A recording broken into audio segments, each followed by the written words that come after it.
Pernah kepikiran nggak, kenapa sih ada hal yang terjadi dalam sekejap mata, sementara hal lain butuh waktu super lama? Nah, itulah inti dari pembahasan kita kali ini, misteri kecepatan di dunia kimia. Kenapa ada reaksi yang ngebut banget, sementara yang lain lambatnya minta ampun? Coba deh, lihat perbandingan ini. Di satu sisi, ada ledakan kembang api yang selesai dalam sedetik. Di sisi lain, ada besi yang berkarat, yang butuh waktu bertahun-tahun. Keduanya sama-sama reaksi kimia loh, tapi kecepatannya beda banget kan? Sebenarnya apa sih yang bikin beda? Oke, mari kita bedah lebih dalam. Pertanyaan besarnya, siapa sih yang jadi sutradara di balik kecepatan reaksi ini?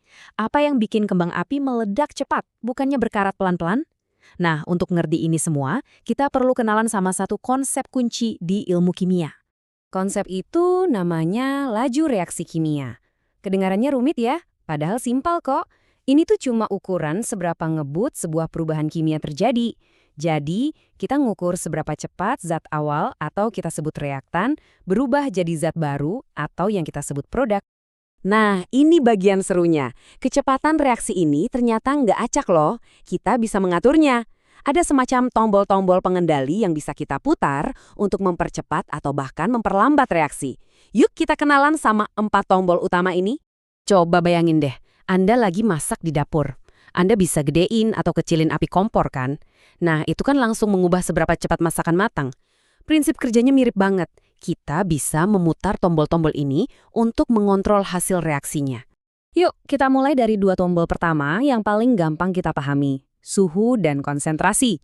Keduanya ini intinya sama, bikin pesta antar partikel jadi lebih rame dan lebih energik. Aturan pertama, ini sih kayaknya kita semua udah tahu ya dari pengalaman sehari-hari.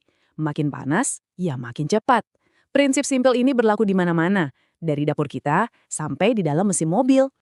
Terus, kenapa bisa gitu? Gini, waktu suhu naik, partikel-partikel itu dapat energi tambahan. Jadi mereka geraknya makin lincah, makin cepat. Akibatnya, mereka jadi lebih sering tabrakan. Dan nggak cuma itu, setiap tabrakan jadi lebih bertenaga, yang akhirnya bikin reaksi makin ngebut. Contoh paling nyatanya, ya pas kita masak telur. Kalau apinya kecil, telurnya matang pelan-pelan. Tapi coba deh apinya digedein, langsung matang kan? Nah, itu dia aturan suhu yang lagi beraksi di dapur Anda. Oke, tombol kedua adalah konsentrasi. Maksudnya, seberapa padat atau seberapa ramai zat-zat yang bereaksi. Aturannya juga simpel banget. Makin pekat, makin padat, ya makin cepat reaksinya. Kita balik lagi ke analogi pesta. Bayangin kalau di ruangan besar cuma ada 2-3 orang, pasti jarang ketemu kan?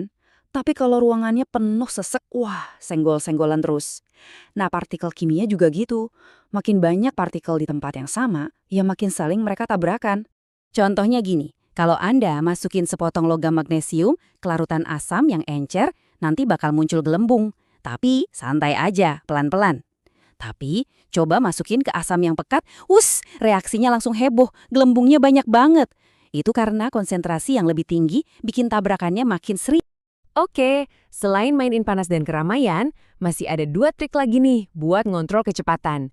Caranya adalah dengan mengubah bentuk fisik zatnya dan dengan pakai pembantu khusus. Aturan ketiga ini namanya luas permukaan. Gampangnya gini, makin banyak permukaan zat yang terbuka atau terekspos, ya makin cepat reaksinya. Loh, kok bisa gitu? Karena reaksi kimia itu cuma bisa terjadi di bagian permukaan zatnya. Jadi, dengan memperluas permukaannya, misalnya dengan menghancurkan sesuatu jadi potongan kecil-kecil, kita itu seperti membuka ribuan pintu baru secara bersamaan. Reaksinya jadi bisa masuk dari banyak tempat sekaligus. Contoh paling klasiknya gula. Kalau Anda masukin gula batu ke teh, kan harus diaduk-aduk terus lama larutnya. Tapi coba pakai gula bubuk yang beratnya sama. Cemplungin, aduk dikit, langsung hilang. Kenapa? Ya karena ribuan butiran gula bubuk itu, kalau digabung, luas permukaannya jauh lebih besar daripada satu gula batu. Nah, tombol pengendali kita yang terakhir ini yang paling keren, namanya katalis. Katalis ini kayak pembantu super dalam kimia. Tugasnya cuma datang, mempercepat reaksi, habis itu dia pergi lagi tanpa berubah sedikit pun. Jadi dia nggak ikut terpakai dalam reaksinya. Keren kan? Terus, gimana cara kerjanya? Begini, setiap reaksi itu butuh modal energi awal buat bisa mulai. Nah, si katalis ini tugasnya kayak nyariin jalan pintas. Dia nemuin rute lain yang modal energinya lebih rendah, jadi reaksinya bisa mulai dengan jauh lebih gampang dan lebih cepat. Dan percaya nggak, katalis ini ada di mana-mana. Bahkan di dalam tubuh kita sekarang. Enzim di perut Anda yang bantu mencerna makanan, itu contoh katalis biologis. Di laboratorium ada zat kayak mangan dioksida yang bisa bikin hidrogen peroksida melepaskan oksigen dengan super cepat, padahal normalnya proses itu lambat banget. Jadi, kita udah bahas 4 tombol utama. Suhu, konsentrasi, luas permukaan, dan katalis. Terus, buat apa sih kita tahu semua ini? Jawabannya simpel, karena semua prinsip ini sedang bekerja di sekitar kita setiap saat. Yuk, kita rangkum cepat ya. Suhu, itu bikin tabrakan lebih energik, contohnya pas masak biar cepat matang. Konsentrasi, itu menyediakan lebih banyak partikel, kayak pembersih yang lebih kuat, kerjanya lebih cepat. Luas permukaan, itu membuka lebih banyak pintu, contohnya obat puyer yang lebih cepat ngefek.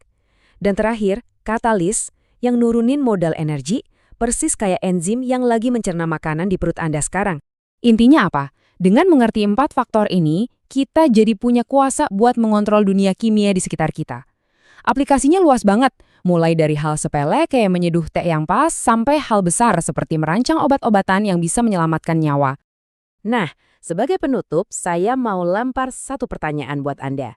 Sekarang setelah Anda tahu tombol-tombol pengendali kecepatan kimia ini, reaksi apa di kehidupan sehari-hari yang pengen Anda percepat atau perlambat? Mungkin mempercepat proses pembuatan kompos? Atau mungkin memperlambat buah biar nggak cepat busuk? Coba deh pikirkan. Kemungkinannya ada di mana-mana.